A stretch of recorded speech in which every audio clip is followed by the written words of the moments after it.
Hey guys, welcome back to my channel.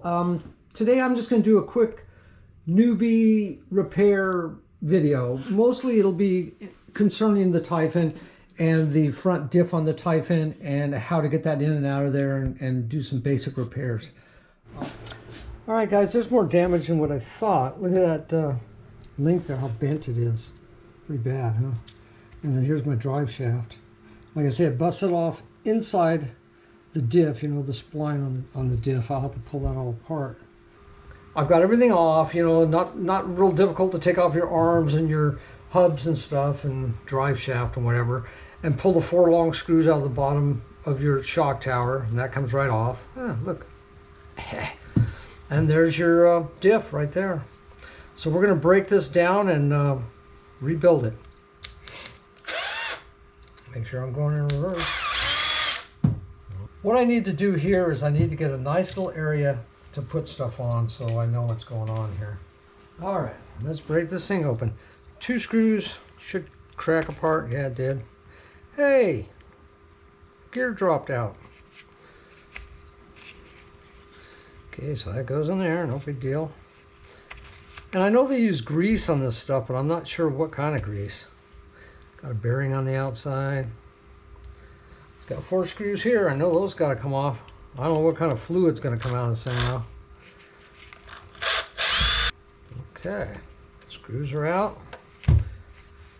Oh boy, fluid everywhere probably. No, not so bad.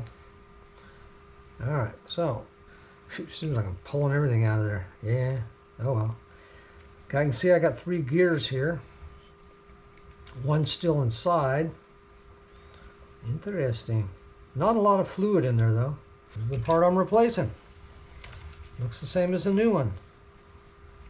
Has a bearing on the back side. If you can see that, there's the part. It's AR310775 metal diff outdrives 2-piece. And I can't remember what the price of them was. They weren't very expensive. Boy, that diff, well, I know, no wonder you guys wear rubber gloves when you do this stuff. Okay, here's something I just noticed. The 2 outdrive gears for the diff are different, left and right, because you can see clearly that they're different, totally different. You know, one's got a small and one's got a large. And the one that's broke off, the bearing's on the inside, so I gotta extract that out somehow. Let's see if it'll just walk out of there very easily. Yeah, it might. If it's, it just looks like a bushing, not even a bearing, just a bushing. Gently take it out of there. And there she is, nothing else inside that, so I can go ahead and drop that in. Oh, drop her in there. I'm not in the way of the camera or nothing. Okay, so we know that that drops down in there like that. Oh, this stuff is so sticky, gooey. Ugh. Okay, let's see now. Well, tape, who cares? All right, so I'm gonna put that in there so it can lay flat. Keep it off that. And pretty much, this is gonna be fun. All right, I'm using 20K weight on this because the guy at the hobby store said that it's better to have a little bit heavier diff fluid in the front, just for the fact that it'll steer better. I don't know, we'll see. Not sure how much fluid to even put in here, to tell you the truth. I won't load it up. It seems like the ones I've seen, you guys are really loading them up pretty full. I don't think you can overfill it. Didn't have much fluid in there to begin with, so I don't know, man. Nah, I think that's probably enough. Like I say, I'm no expert, but at least I don't have to pay somebody to rebuild stuff for me. I just kind of do it on my own. You know, it's the best way to learn is just to do stuff. And whoa, don't tilt that over. And then you'll be doing it. God, this guy can only really particular how it goes in, it looks like. I mean, obviously we can see the screw marks. Okay. Let's see. It's turning. Okay. Seems right. Seems awful tight though. Wow, it seems tight. Okay, I'm gonna put the screws back in it and go wash my hands. This stuff is terrible, man. Okay, I'm just a little concerned about what type of grease to put in this. It looked like it was like a Vaseline almost, basically. I mean, that's about the consistency of it. I'm gonna have to find out what kind of grease they put in there and how important that is. I do have this high pressure grease, but I don't know if it'll work or not. TLR Low C Racing high pressure grease. I don't know. Okay, on a normal drive shaft that comes with your Armour Granite or your Typhon, either one, you're going to have a set screw inside there.